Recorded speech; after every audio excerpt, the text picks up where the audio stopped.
BNR gold and diamonds తరుగు తక్కువ బంగారం ఎక్కువ. ఇప్పుడు మన వైజాగ్ లో జూలై 24న గ్రాండ్ ఓపెనింగ్. నమస్కారం, welcome to I dream. Health talks with Vijitha కార్యక్రమానికి స్వాగతం. ప్రస్తుతం మనతో పాటు ఉన్నారు general consultant doctor V Aditya Ranganath గారు. ఇప్పుడు వారితో మాట్లాడేద్దాం. నమస్తే అండి. నమస్తే అండి. ఎలా ఉన్నారు? బాగున్నాను మ్యామ్, థ్యాంక్ యూ. అయితే షుగర్ చాలా పెద్ద సమస్యగా మారిపోతుంది. చిన్నపిల్లల నుంచి పెద్దవాళ్ళ వరకు చాలా మందిలో చూస్తున్నాం. ఆహార రీత్యా కొంతమందికి వస్తే, జెనెటిక్స్ పరంగా కొంతమందికి, ఏదేమైతేనేంటి అందరిలో ఈ సమస్య అయితే ఎక్కువగా. ఇంట్లో నలుగురు ఉంటే ఇద్దరికి ఈ సమస్య చూస్తూనే ఉన్నాం. ఒకవేళ షుగర్ని రివర్స్ చేయాలి అంటే గనక అవకాశం ఉందంటారా? ఉంటే గనక ఆ టిప్స్ ఏంటో తెలియజేయండి.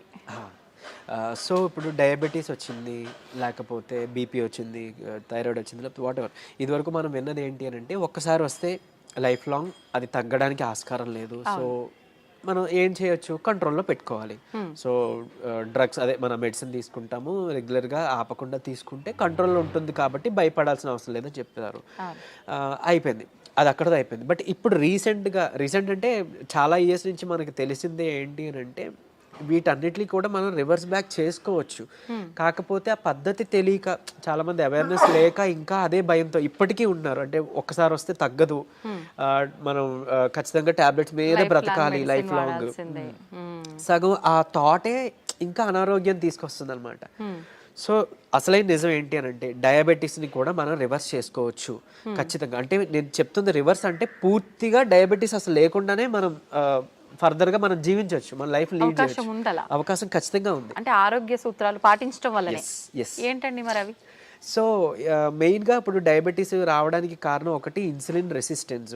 సరే, ఇన్సులిన్ రెసిస్టెన్స్ అంటే ఏం లేదండి, ఇప్పుడు మనం ఎక్కువసార్లు తీసుకుంటాం, డే మొత్తంలో ఎక్కువసార్లు తినడం, లేదా ఏదైనా మధ్యలో గ్యాప్స్లో మళ్ళీ ఇప్పుడు లంచ్, డిన్నర్, పొద్దున్న బ్రేక్ఫాస్ట్కి మధ్యలో మళ్ళీ ఏదైనా టీ, ఏదో కాఫీ అలవాటు ఉంటుంది, లేదంటే ఇంకేదైనా స్నాక్స్ తింటాం. ఇలాంటి అలవాటు ఎక్కువ అయిపోయి ఏంటి అని అంటే మనం ఏది తిన్నా ఏది తాగినా, అంటే వాటర్ తప్పిస్తే మిగిలిన ఏం తీసుకున్నా మన బాడీలో ఇన్సులిన్ ప్రొడక్షన్ జరుగుతుంది. సో టైప్ 2 డయాబెటీస్ అంటాం ఏంటి, ఇన్సులిన్ ప్రొడక్షన్ ఉంటుంది మన బాడీలో, జనరేట్ అవుతుంది, కానీ ఆ కణాలు సరిగ్గా ఇన్సులిన్ని యూజ్ చేసుకోలేకపోతున్నాయి. దాన్ని టైప్ 2 డయాబెటీస్ కింద పరిగణిస్తున్నారు. ఒకవేళ ఇన్సులిన్ ప్రొడక్షనే లేదు బాడీలో, మన ప్యాంక్రియాస్ సరిగ్గా పనిచేయట్లేదు, అందులో ఐలెట్స్ ఆఫ్ లాంగర్హాన్స్ అని ఒక కణాలు ఉంటాయి, దాని నుంచే మనకి ఇన్సులిన్ వస్తుంది. సో ఇన్సులిన్ సరిగ్గా ప్రొడక్షన్ లేదు అని అంటే అది టైప్ 1 కింద మనం పరిగణిస్తున్నాం. చిన్నపిల్లల్లో కూడా టైప్ 1 అది చూడొచ్చు. సో ఇప్పుడు ఇన్సులిన్ ప్రొడక్షన్ జరిగి మనం తిన్న ప్రతిసారి మన గ్లూకోజ్ లెవెల్స్ ఏదైతే ఉందో అది మేనేజ్ చేయడానికి ఇన్సులిన్ ప్రొడక్షన్ జరిగి, అంటే స్పైక్ అయ్యి అది కంట్రోల్ తీసుకొచ్చి మళ్ళీ అది ఇన్సులిన్ తగ్గి ఆ స్పైక్ తగ్గి మళ్ళీ మనం తింటున్నాం, మళ్ళీ పెరుగుతుంది కదా. ఇలా అస్తమాను పెరిగి తగ్గడం వల్ల మన బాడీ అలవాటు పడిపోతుంది ఆ ఇన్సులిన్, సెట్ అయిన ఇన్సులిన్ లెవెల్కి. సో ఇన్సులిన్ రెసిస్టెన్స్ వచ్చేస్తే ఏమవుద్ది, ఇదే గ్లూకోజ్ని, అంటే రోజువారీ తినే సేమ్ అదే మోతాదు ఒక గ్లూకోజ్ని మనకి ఇప్పుడు మెటబలైజ్ చేయాలి అని అంటే ఇన్సులిన్ ఈ మోతాదుకి మించి ఇంకా ఎక్స్ట్రా ప్రొడక్షన్ జరగాల్సి వస్తుంటుంది అనమాట. అంటే ఈ లెవెల్కి అది కంట్రోల్కి రావట్లేదు, దాన్నే ఇన్సులిన్ రెసిస్టెన్స్ అంటున్నాం. సో మనం చేయాల్సిన పని ఏంటి అంటే ఇన్సులిన్ రెసిస్టెంట్ తగ్గించి ఇన్సులిన్ సెన్సిటివిటీ మనం పెంచుకోవాలి ఒకటి. తర్వాత ఆహారంలో చిన్న మార్పులే, అంటే ఇప్పుడు డయాబెటీస్ మనం ఇది చేయాలి అని అంటే సరే ఏముంది రైస్ మానేయండి అని చెప్తారు, అంతే కదా, మాకు చాలా ఇబ్బంది మేము చేయలేము అని అంటారు. అలా ఏం కాదు, కొన్ని పద్ధతులు ఉన్నాయి, నేను చెప్తాను ఇప్పుడు ఖచ్చితంగా. అది పాటిస్తే ఏకంగా డయాబెటీస్ చక్కగా కంట్రోలే కాకుండా రాబోయే రోజులు, అంటే మీకు ఫస్ట్ 3 months 4 months కంట్రోల్ తెచ్చుకుంటారు. ఆ పైనుంచి మనకి టార్గెట్ ఏంటి అని అంటే మనం వాడుతున్న మెడిసిన్ నెమ్మదిగా డోస్ తగ్గించుకోగలగాలి. అంటే తగ్గించగలగాలి అంటే ఆటోమేటిక్గా మనకి లెవెల్స్ తగ్గితే యాజ్ ఏ మీ డాక్టర్ కానీ మేము కానీ తగ్గించగలుగుతాం కదా. తగ్గించిన తర్వాత దీన్ని పూర్తిగా రివర్స్ బ్యాక్ చేసుకొని నార్మల్ లైఫ్, అంటే ఆ ఫుడ్ని తీసుకుంటూ చక్కగా మనం ఎలాంటి ట్రీట్మెంట్, అంటే ఈ డ్రగ్స్ తీసుకోకుండా ఉండడం. మళ్ళీ అది తగ్గిపోయిన తర్వాత మళ్ళీ పంచదార తినేస్తాం, మైదా పిండి తినేస్తాం, గోధుమ పిండి తినేస్తాం, లేకపోతే ప్రాసెస్డ్ ఫుడ్ తినేస్తాం. అంటే అసలు అదే మెయిన్ ప్రాబ్లం. అంటే high saturated fats, high carbohydrates ఉండడం వల్లనే మనకు వస్తుంది. ఇది వరకు వాళ్ళకి, అంటే మన పెద్దలకి అప్పట్లో ఎందుకు రాలేదంటే వాళ్ళు ఇవేం తీసుకోలేదు కాబట్టి వాళ్ళకి రాలేదు. సో మనం అది ఫుడ్డే ఇది ఫుడ్డే కదా, ఏదో నార్మల్ లైఫ్, అంటే తగ్గిన తర్వాత మళ్ళీ తినేయొచ్చు అన్న వాళ్ళకి ఇది ఆన్సర్ చెప్తున్నా. సో అది కాదు, నార్మల్గా మీరు రైస్ తీసుకోవచ్చు, రైస్ పూర్తిగా మానే అవసరం లేదు, కాకపోతే రైస్తో పాటు కొన్ని తీసుకోవాల్సి ఉన్నాయి. సో చూడండి సింపుల్ టెక్నిక్, హై కార్బోహైడ్రేట్స్ తీసుకోకూడదు, హై కాంప్లెక్స్ కార్బోహైడ్రేట్స్ తీసుకోకూడదు, తర్వాత హై సాచురేటెడ్ ఫ్యాట్స్ తీసుకోకూడదు. సో ఇవి తప్పిస్తే మరి మిగిలిన ఆప్షన్ ఏంటి? కొంతమంది ఇక్కడ ఏం చేస్తారంటే కార్బోహైడ్రేట్స్ తీసుకోకూడదు అన్నారు కాబట్టి పూర్తిగా కార్బోహైడ్రేట్స్ని తగ్గించేస్తున్నారు, అంటే నో కార్బోహైడ్రేట్ ఫుడ్ అంటారు, అలా వెళ్ళిపోతున్నారు కీటో డైట్స్ అని. అలా వద్దు. అలా అయితే ఏమవుతుందంటే మనకి ఇన్ని సంవత్సరాలు లేదా ఇన్ని జనరేషన్స్గా మనకి బాడీకి కార్బోహైడ్రేట్స్ అలవాటు, సో దాని డైజెషన్ అలవాటు, సో అక్కడ నుంచి మళ్ళీ అది బ్రేక్ డౌన్ అయ్యి గ్లూకోజ్ కింద మనకి కన్వర్ట్ అవుతుంది, మనకి శక్తిని ఇస్తుంది, బాగుంది. మీరు తినడం మానేస్తే ఒకటి మీకు కూడా బాడీకి అది కొత్తది ఏంటంటే కార్బోహైడ్రేట్స్ అసలు అది డైజెషన్ చేసే ఒక పద్ధతే మర్చిపోద్ది మన బాడీ.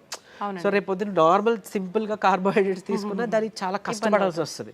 అండ్ ఈవెన్ ఒకవేళ జెనెటికల్గా నెక్స్ట్ జనరేషన్స్ పాస్ ఆన్ అయింది అనుకోండి, అది ఇంకా ఇబ్బందిగా, అంటే నార్మల్ అన్నమే మనం అరాయించుకోలేకపోవచ్చు, లేకపోతే నార్మల్ సమోసానే ఎంజాయ్ చేయలేకపోవచ్చు మనం.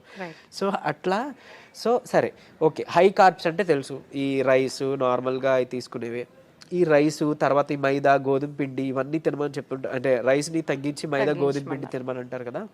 సో అది కూడా రిఫైన్డ్ తీసుకుంటే, పంచదార లేకపోతే గోధుమ పిండి ఇవన్నీ రిఫైన్డ్ ఫ్లోర్ బయట కొని తెచ్చుకుంటే అది కూడా మళ్ళీ మనకు ప్రాబ్లమే.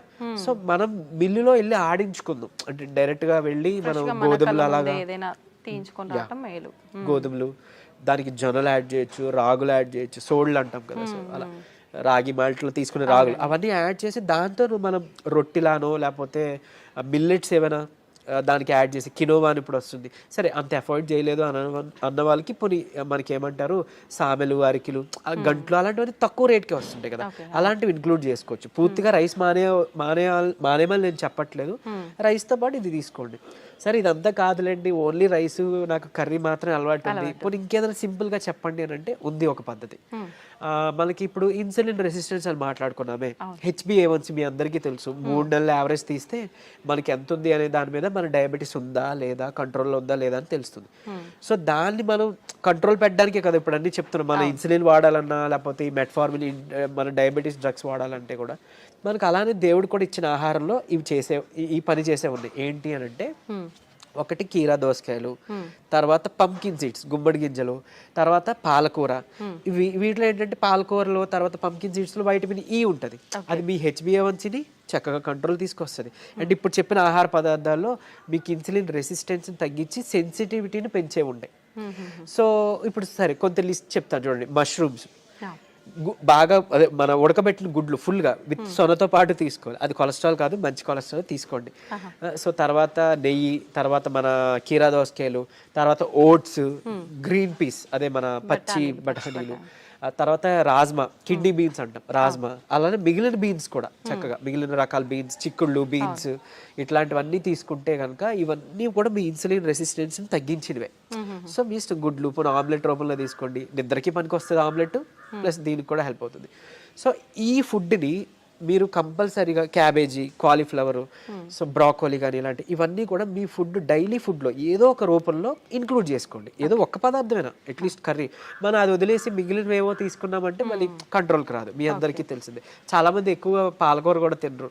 సో అట్లా, లేదంటే మునగాకు ఉంది, సో మునగాకును కూడా మీరు పౌడర్ రూపంలో చేసుకోవచ్చు, ఎండబెట్టేసి చక్కగా పౌడర్ చేసుకొని ఒక చెంచా యాడ్ చేసుకోండి ఒక ముద్దకి, అన్నంతో పాటు రైస్తో తీసుకోవచ్చు, హాట్ వాటర్లో కూడా తీసుకోవచ్చు, మజ్జిగలో కలిపి తీసుకోవచ్చు. ఇది ఒక మనిషికి డైలీ లిమిట్ ఒక చెంచా.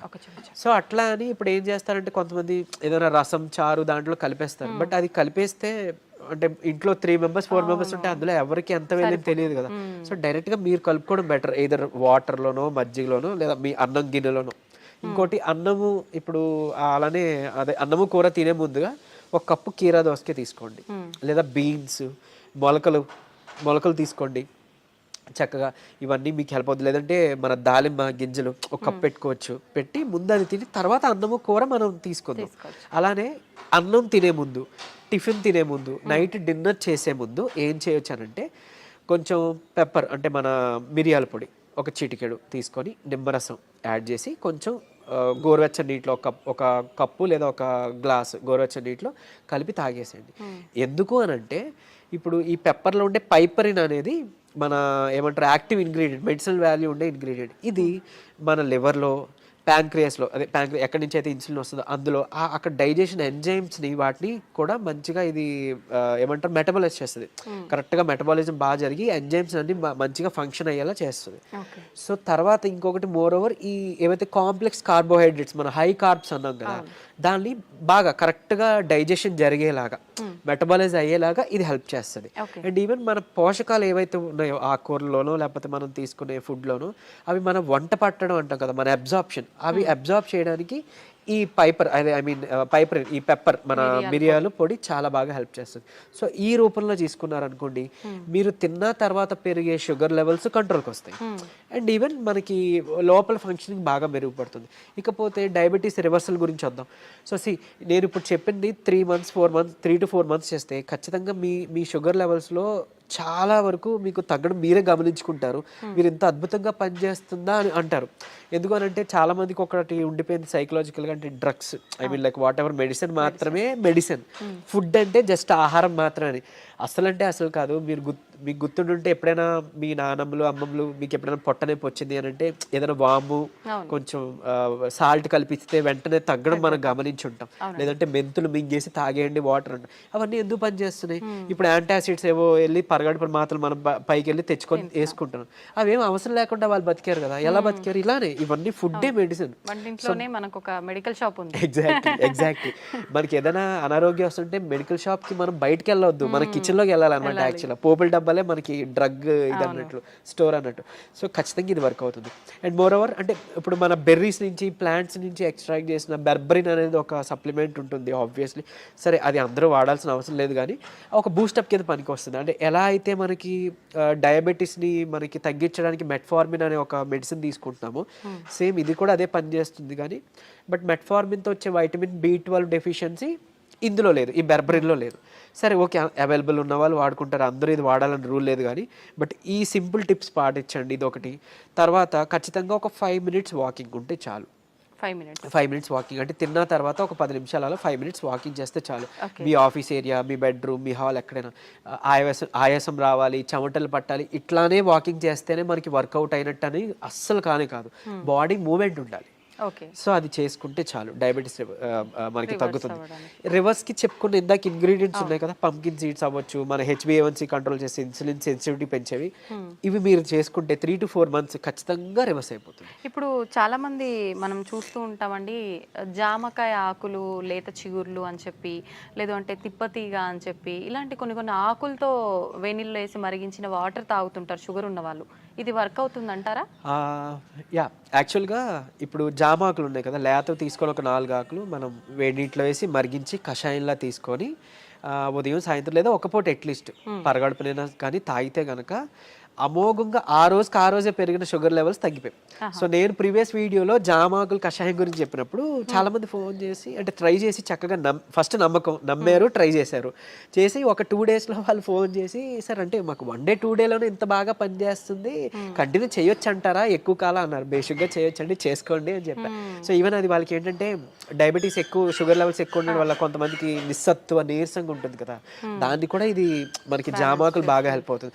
జామకాయ తినొచ్చు, బొప్పాయి తినొచ్చు, అట్లానే జామాకులు కషాయం బాగా హెల్ప్ అవుతుంది, తీసుకోవచ్చు. తిప్పతీగ కూడా తీసుకోవచ్చు. బట్ తిప్పతీగ చాలా మంది తెలియక కోవిడ్ టైంలో అంటే ఇప్పుడు వైరస్ నుంచి బయటపడాలని తెలియక చాలా మంది ఓవర్ డోసెస్లో తీసుకుని వితిన్ 15 daysలో వాళ్ళ లివర్ మొత్తం డ్యామేజ్ అయ్యి ఎమర్జెన్సీ వార్డులో అడ్మిట్ అవ్వడం, చనిపోవడం జరిగింది.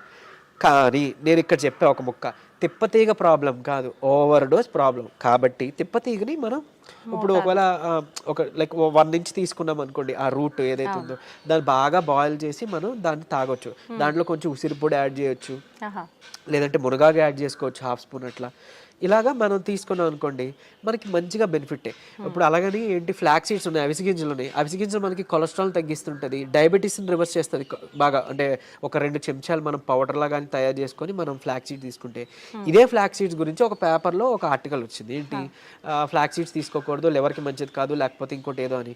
కరెక్టే, ఏదైనా అతిగా తీసుకుంటే మనకి ఫుడ్ అయినా ఆబ్వియస్లీ కదా. సో అంతే, అది పట్టుకొని ఉండొద్దు. అరే ఇప్పుడు తిప్పతీగ ఏదో ప్రాబ్లం, సరే తిప్పతీగ పక్కన పెడతాయి, అట్లీస్ట్ ఫ్లాక్ సీడ్స్, ఉసిరికాయ, ఫ్లాక్ సీడ్స్, లేకపోతే మన ఏమన్నా మన పెప్పర్, సో ఇట్లాంటివి ఉన్నాయి కదా, వీటి వల్ల ఏం చేయటం జరగదు. డ్యామ్ షూర్ మంచిదే. సో లిమిట్లో తీసుకోండి. ఇంకోటి ఫ్లాక్ సీడ్స్ గురించి ఇప్పుడు మాట్లాడుకున్నాం కాబట్టి చాలా మంది తెలియక దాన్ని పౌడర్ చేసి స్టోర్ చేసుకుంటున్నారు.